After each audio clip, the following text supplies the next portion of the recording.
or a face. Talked about the fact that you love to eat. I mean, this is. But I know, I like the stuff I eat. I like the vegetables, the fruits, the beans, the stuff I eat now. I like. I like it. Do you call yourself a vegan now then? Well, I suppose I am if I don't eat dairy or meat or fish. You're doing this for your health. Is Yes, that why you're doing it? Absolutely. Clinton's dietary guides, Dean Ornish, and this guy, Caldwell Esselstyn, at the Cleveland Clinic.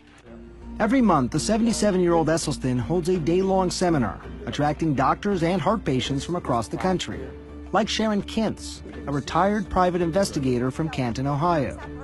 Kintz had a heart attack 6 months earlier after a coronary artery became completely blocked. What Kintz did next may surprise you. She turned the surgeon down cold, said no to open heart surgery, and decided to take a chance using food as medicine. Like President Clinton, Kintz has given up the food she loves, like butter and cheese. She's betting her life on Dr. Esselstyn's diet. She had a heart attack. Oh, yeah, I know. You know Sharon. Oh, yeah. Doctors recommended she have an intervention. She's not doing it. Is there a downside? Could she be putting herself at risk? No. I think that's an excellent question. In hundreds of patients, data now going back over 20 years, and this most recent study about a decade, once they start eating this way, you will make yourself heart attack proof. Going back over proof. We know that if people are eating this way, they are not going to have a heart attack. Esselstyn has won some allies, like Dr. Terry Mason, Chief Medical Officer at Cook County Hospitals in Chicago, and the city's former public health commissioner. We've eaten ourselves into a problem, and we can eat ourselves out of it. Esselstyn thinks heart disease is completely preventable, no matter what sort of family history you have, simply by eating right. During his research, he came upon a stunning fact. Some cultures around the world, like people living in Central Africa, Papua New Guinea Highlanders, and Tarahumara Indians in Mexico, have virtually no heart disease. None. So what can we learn from them?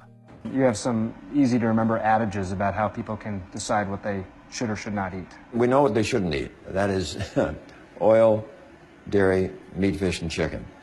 What do we want them to eat? We want them to eat all those whole grains for their cereal, bread, and pasta, beans, vegetables, yellow, red, green, and fruit. Now, what particular vegetables do we want them to have? Bok choy, Swiss chard, kale, collards, collard green, beet greens, mustard green, turnip greens, Napa cabbage, Brussels sprout, broccoli, cauliflower, cilantro, parsley, spinach, and arugula, and asparagus. And I'm out of breath.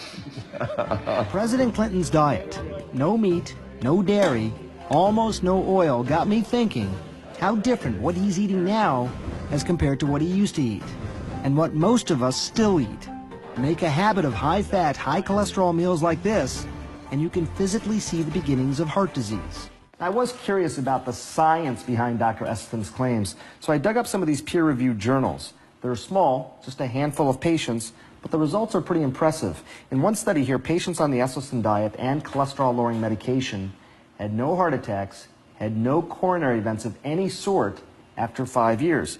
And 3/4 of these patients actually saw their blockages get smaller. You're not talking about just reducing your chance of heart disease. You're talking about potentially reversing heart disease. Oh, absolutely. The late wisdom is that once you develop these plaques, they're there. You're stuck with them. Try not to let them get worse. Is that faulty thinking?